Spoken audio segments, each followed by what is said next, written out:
Hey, welcome back, and in this video we're gonna talk about UX portfolios again. I'm gonna give you recommendations of what to do if you don't have any UX experience and you need to get out that first draft of portfolio so you can actually get apprenticeships, internship, or maybe even junior type of opportunities. If you're thinking about creating a UX portfolio, you probably know how relevant it is to get these. Chances are you already read a little bit about UX, maybe it's books, maybe you attended workshops, maybe it's courses, maybe boot camps, you have some sort of understanding of UX. If you don't, go back a step and then read about it, take Udemy courses, go for courses live, boot camps, in general assembly, interaction design foundations.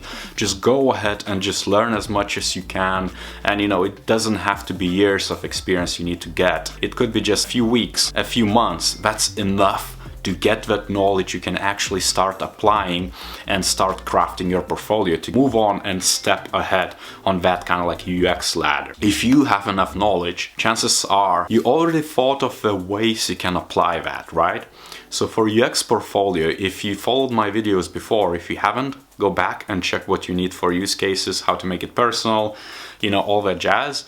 You know that you need a case which is well documented, which has a good story, and which you can actually showcase some sort of outputs, progress pics or sketches, anything what would give a better story and a better outlook for your target audience, which is, let's say, recruiters or hiring managers or senior designer. What you need to do is really just apply those skills. You might have a passion project of sorts. If you don't, go and explore. Try to solve a problem. Try to make a redesign of existing flow, existing experience or service.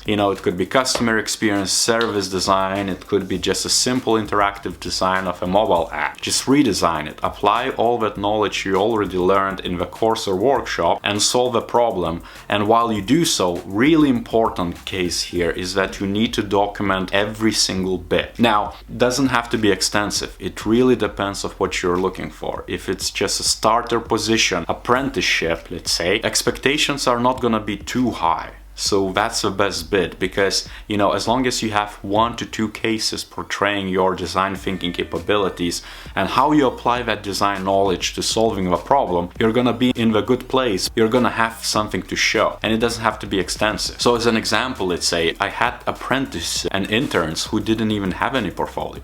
And you know why? Because they applied for graduate programs in a big company. However, they had psychology backgrounds in their backpack. They have law backgrounds in their backpack. They have product design backgrounds in the backpack. So they came from that knowledge which could be applied for UX. And we knew that we could uptrain them and then make their portfolios, as lavish as we could. But if you're not in that place and you're starting from ground zero and you want to go for an agency or a startup and you want to be uptrained, you're gonna need to have a portfolio. I would recommend to find a passion project, identify what's the problem, be it business problem, be it personal problem, be it maybe it's a self-directed work that where your problem is non-existing product, which could solve such a big issue everybody's having.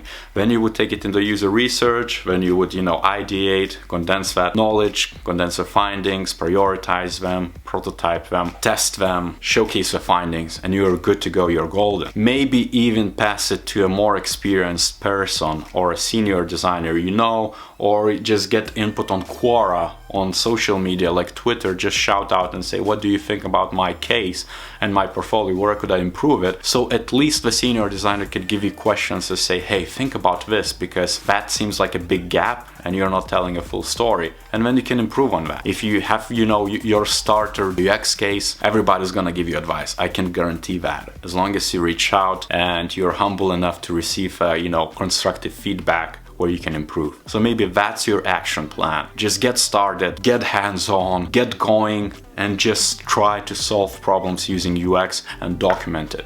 Once you have that, portfolio is not an issue, because you can just drop everything in, shape it up a little bit to tell a sort of good story, and you're good, you're golden. You're gonna get that apprenticeship or internship as long as you follow the process and you follow the design thinking or any other design process you already learned for UX, and you're gonna be okay. Get after it. And meanwhile, if you like this video, give a like, subscribe to this channel, and as usual, I'll see you next time.